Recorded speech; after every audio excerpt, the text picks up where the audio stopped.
দক্ষিণ আফ্রিকা থেকে pilot training সেরে দেশে ফেরা যুবকের রহস্য মৃত্যু।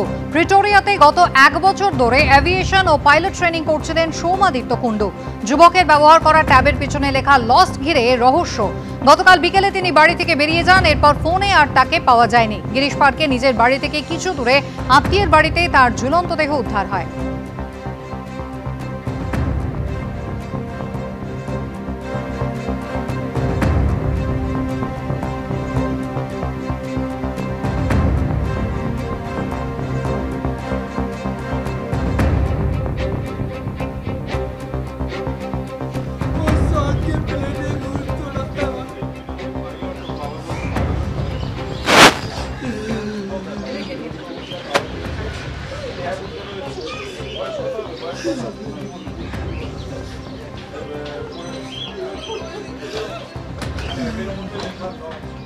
ইস্পাক থানার অঞ্চলে এক যুবককে ঝুলন্ত অবস্থায় পাওয়া গেল।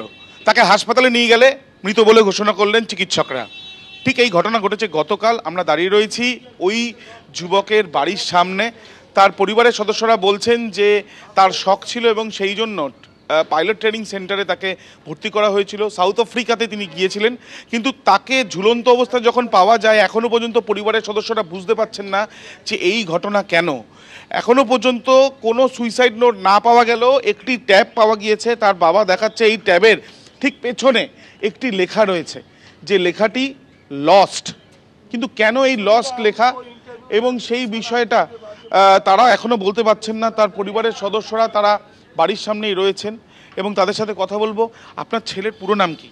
আমার ছেলের নাম হচ্ছে সৌমাদিত্য কুণ্ডু, ডাক নাম ববি বলে আমি ডাকি। এই ট্যাবটা কোথা থেকে পেলেন? ট্যাব তো রেখে দিয়ে গেছে এই বাড়িতে। কি লেখা পেছনে? এই যে লস্ট বলে লিখে রেখে দিয়ে চলে গেছে। আর ট্যাপও বন্ধ করে রাখতো, ও মানে লক খুলে রেখে গেছে। আমি পাসওয়ার্ড তো জানতাম না, ও কি জানি হয়তো চলে যাবে বলে খুলে রেখে গেছে। মানে ও কি পড়াশোনা করাতেন ওকে? ও তো পাইলট, মানে অ্যাকচুয়ালি ওদের স্টুডেন্ট পাইলট, ওকে পাইলট বলেই সম্বোধনা জানানো দরকার।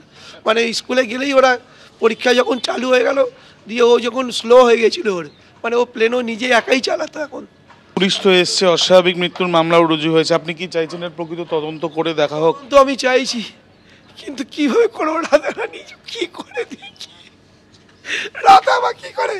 ও সাউথ আফ্রিকাতে রাধামাকে সঙ্গে লাগতো, রাধামাকে নিয়ে প্লেন ড্রাইভ করতো,